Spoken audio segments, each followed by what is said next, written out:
비상장 기업이지만 중국에서 무조건 를 주목해야 하거든요. 그 이유에 대해서 말씀드릴게요.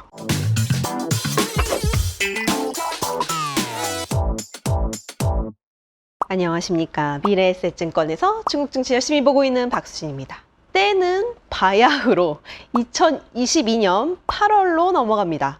자, 화웨이의 CEO죠. 런정페이 회장이 어느 날 그 화웨이 인트라넷에 이런 글을 올렸다고 해요. 뭐 중국어로 막 써있긴 하지만 주요 내용은 이겁니다. 살아남는 것이 우리 화웨이의 가장 중요한 강령으로 이익과 현금 흐름을 추구하는 전략으로 전환하겠다.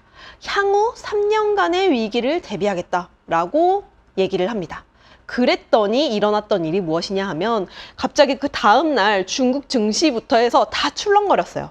하면서 이제 나왔던 얘기가 이렇게 좀 비상장사가 힘들다고 하는데 상장사 4,500여 개의 상장사들이 이렇게 더 힘들어지게 생겼다라는 얘기가 중국 내에서 나왔거든요. 그만큼 중국에서 화웨이의 위치가 어느 정도인지가 좀 가늠되는 사건이었다라는 건데요. 사실 갑자기 2022년 8월에 이런 갑자기 막 위기 그리고 막 겨울이 오고 있다. 우린 너무 추운 겨울을 보내게 될 거야. 뭐 이런 식으로 얘기를 하면서 이제 위기론을 오히려 딱 급부상시켰던 화웨이의 회장이 왜 갑자기 이런 얘기를 했을까요? 자, 2019년부터 미국이 중국의 반도체 압박 중에서도 그 핵심 기업이었던 화웨이의 목을 조르는 일들이 다양하게 펼쳐집니다. 화웨이가 더 이상 고사양의 칩을 받지 못하게 되면서 화웨이의 주력 사업인 스마트폰 그리고 뭐 태블릿, PC 같은 IT 기기에서 더 이상 더 높은 사양의 새로운 기기를 개발해내지 못하고 출시를 하는데 딱 막힌 거예요. 그러다 보니까 화웨이도 이제 버틸 만큼 한 1, 2년은 버틸 수 있었죠. 재고를 쌓아놨던 게 있으니까. 그런데 이제 그런 순간이 재고가 떨어져 가고 더 이상 우리가 칩을 받지 못하는 그 순간이 되면서 화웨이에서 위기설이 솔솔 나오게 된 겁니다. 그리고 나서 정말 실제로 화웨이의 실적이 2021년부터 많이 꺾이긴 했지만 그 국면을 돌파하지 못했기 때문에 이런 이제 위기론부터 해서 우리 정신 차려야 돼. 앞으로 위기 상황에 대응해야 돼. 라는 정말 CEO부터 얘기가 나오게 된 거죠. 그리고 나서 최근 들어서 화웨이 실적이 2023년 발표가 됐는데요. 자, 다시 보실까요? 매출액 추이는 어쨌든 2020년까지 그래도 버텨보다가 2021년부터 팍 꺾여서 그 위기론이 나왔던 2020년에도 거의 뭐 조금 마이너스 성장을 기록을 했고 그래도 2023년엔 그래도 유의미하진 않지만 조금 반등을 했네 정도를 확인할 수 있습니다. 그리고 나서 어떤 얘기를 했죠? 순이익과 현금 흐름 쪽으로 우리가 더 많이 이익을 낼 수 있도록 추구할 거야 라고 얘기한 다음에 이제 어떤 전략이 나왔냐면 자, 실제로 화웨이의 순이익이나 영업활동 현금 흐름이 급 반등을 하게 되죠.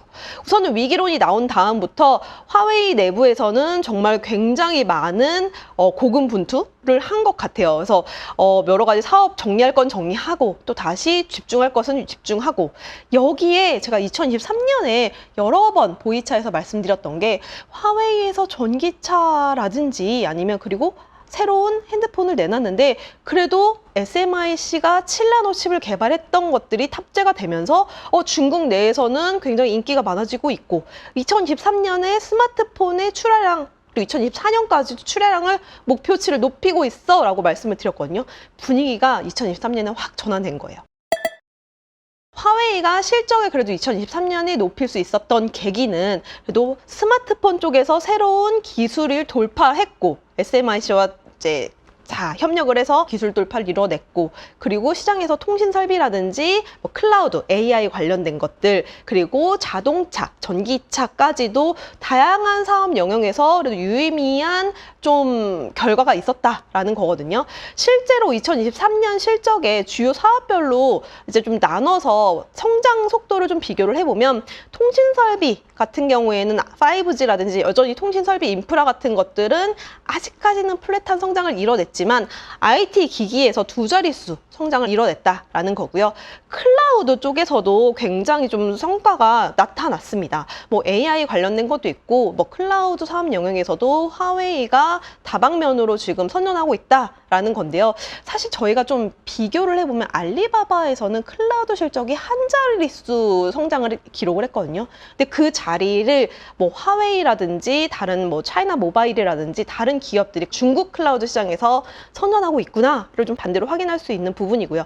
디지털 에너지라고 해서 약간은 생소한 영역이긴 한데 데이터 센터, 뭐 청정 에너지, 뭐 전력 관리 이런 쪽 사업에서도 지금 화웨이가 하고 있다라는 걸 확인할 수 있겠고, 그리고 작년에도 이제 어쨌든 스마트 자동차, 전기차 쪽에서도 저가와 자율주행 그리고 화웨이 생태계를 이룩하기 위해서 새로운 전기차를 발표했던 것들이 인기가 굉장히 좋았잖아요. 그런 측면에서 굉장히 유의미한 성과를 냈던 것들을 확인할 수 있겠습니다.